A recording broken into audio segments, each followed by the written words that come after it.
शीतयुद्धाच्या काळात 1968ला अमेरिकेचे तत्कालीन राष्ट्राध्यक्ष रिचर्ड निक्सन यांनी व्हिएतनाममधून आपले 5 लाख सैनिक परत बोलवायला सुरुवात केली तेव्हा अमेरिकेच्या आधुनिक इतिहासातल्या सर्वात मोठ्या पराभवाची ती सुरुवात होती। व्हिएतनाम दक्षिण पूर्व आशियातील एक छोटा देश, जिथे एक ऑपरेशन राबवून कम्युनिस्टांची सत्ता उलथवून टाकू असा अमेरिकेने विचार केला आणि सैन्य घुसवलं। पण ही कम्युनिस्ट सत्ता अमेरिकेला अशी नडली की हजारो सैनिकांना व्हिएतनामच्या जंगलात अडवून मारलं गेलं।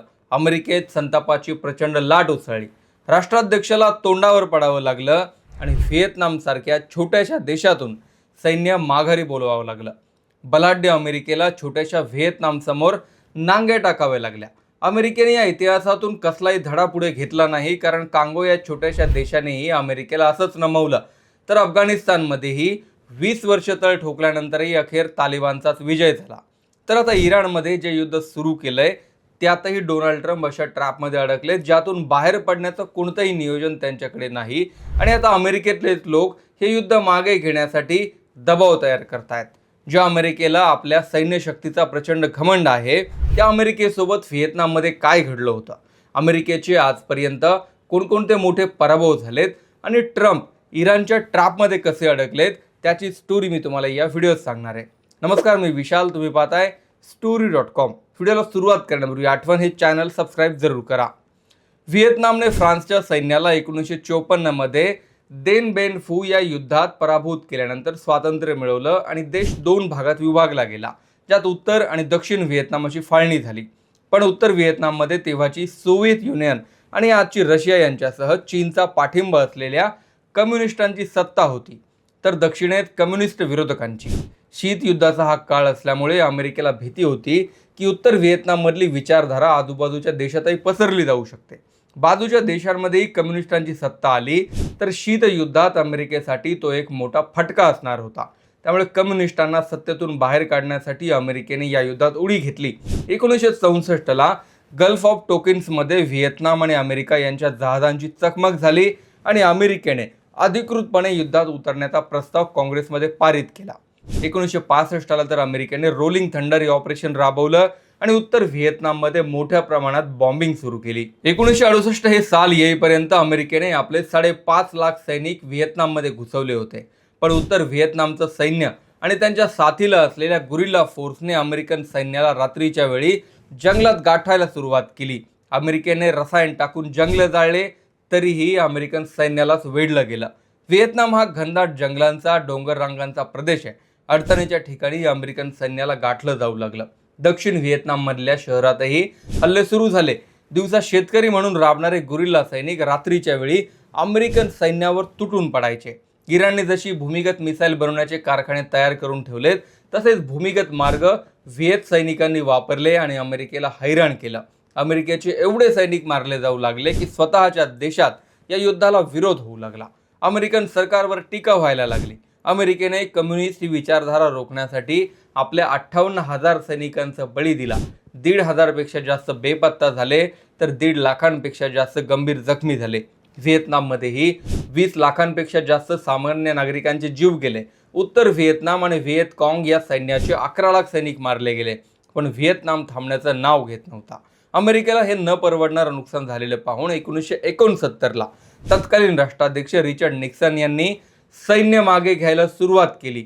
1975 मध्ये उत्तर व्हिएतनामच्या सैनिकांनी दक्षिण व्हिएतनाममधलं सेगन हे शहर ताब्यात घेतलं। त्याला फॉल ऑफ सेगन म्हटलं जातं आणि आपला विजय सुनिश्चित केला।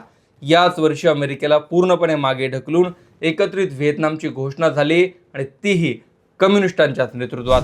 आधुनिक इतिहासातला अमेरिकेसाठीचा हा सर्वात मोठा धक्का होता, पण अमेरिकेने यातून कोणताही धडा घेतलेला नव्हता। बाजूच्याच काँगो या देशातही कम्युनिस्ट राजवटीच्या विरोधात अमेरिकेने अशाच हालचाली केल्या। पण रशियाने थेट काँगोमध्येच अनुभव मानून ठेवले आणि अमेरिकेला नमतं घ्यावं लागलं। दुसरीकडे इराक युद्धातही अमेरिकेने हीच चूक केली। इराक नंतर अफगाणिस्तान तर अमेरिकेची सर्वात मोठी चूक मानली जाते। तालिबानला सत्तेतून बाहेर काढण्यासाठी अमेरिकेने 2001 ते 2021 या 20 वर्षांच्या काळात आपलं सैन्य अफगाणिस्तानमध्ये ठेवलं। लाखो सैनिकांचा या काळात मृत्यू झाला आणि शेकडो बिलियन डॉलर्स खर्च करावे लागले। अखेर डोनाल्ड ट्रम्प यांनी ते सैन्य मागे घेण्याचा निर्णय घेतल्यानंतर महिनाभराच्या आतच तालिबानने पुन्हा एकदा अफगाणिस्तानवर आपला झेंडा फडकवला। अमेरिकेने 20 वर्षे खर्च केले, त्या बदल्यात कोणताही मोबदला भेटला नाही. अमेरिकेने इराणच्या सुप्रीम नेत्याचा काटा काढून पुन्हा एकदा अशा एका युद्धाला सुरुवात केली, जे 2 दिवसात संपणं अपेक्षित होतं. पण 2 दिवसात संपणं हा फक्त अमेरिकेचा तसाच अंदाज होता, जो व्हिएतनाममध्ये लावला गेला होता. इराणच्या मिसाईल आणि ड्रोनने अमेरिकेच्या मध्यपूर्वेत असलेले 19 लष्करी तळ अक्षरशः उद्ध्वस्त केलेत. डोनाल्ड ट्रम्प सातत्याने सांगतायत की इराणचं नौदल आणि वायुदल पूर्णपणे संपलंय. मात्र इराण अजूनही ज्या ताकदीने लढा देतोय ते पाहून ट्रम्पही टेन्शनमध्ये आहेत. डोनाल्ड ट्रम्प सध्या एका अशा ट्रॅपमध्ये अडकलेत, ज्यात उडी घ्यायचं तर त्यांना माहीत होतं, मात्र माघार घेण्याचे पर्याय त्यांच्यासमोर नाहीत. माघार घेतली तर व्हिएतनामसारखाच अजून एक शिक्का अमेरिकन सैनिकांवर लागणार आहे आणि इराणचा त्यात विजय होईल. कारण इस्रायलला धोका असलेलं सरकार उलथवून टाकण्यासाठी अमेरिकेने हल्ला केला होता, मात्र अजून तसं काहीही झालेलं नाही. व्हिएतनाम, अफगाणिस्तान आणि इराक या अमेरिकेच्या चुका होत्या, मात्र इतिहासातल्या चुकांकडून कायम शिकायला हवं आणि जर शिकलं नाही तर कपाळ मोक्ष निश्चित असतो. अमेरिकेला आपल्या सैन्य आणि आर्थिक ताकदीवर एवढा विश्वास आहे की प्रत्येक युद्धात ती चूक केली जाते आणि संपूर्ण जग वेठीस धरलं जातं. अमेरिकेचा हा आत्मविश्वास सिद्ध करण्याच्या धोरणामुळे आज क्रूड ऑइलच्या किमती दुप्पट झाल्यात, तर कित्येक छोट्या देशांना आपली गॅसची गरजही पूर्ण करता येत नाहीये. भारताचं उदाहरण घेतलं तर कतारमधून येणारा 60% गॅस अचानक बंद झालाय आणि देशभरात LPGच्या वितरणावर निर्बंध लादावे लागलेत. या युद्धाचा परिणाम खेड्यापर्यंत जाणवायला लागलाय, कारण कित्येक उद्योग बंद पडून नोकऱ्या जाण्याची भीती तयार झाली आहे. यावर तुम्हाला काय वाटतं? अमेरिकेने पुन्हा एकदा व्हिएतनामसारखी चूक केली आहे का? डोनाल्ड ट्रम्प यांचा तसाच कपाळमोक्ष होणं निश्चित झालंय का? तुमचं मत कमेंटमध्ये जरूर लिहा. चॅनल सबस्क्राईब करा.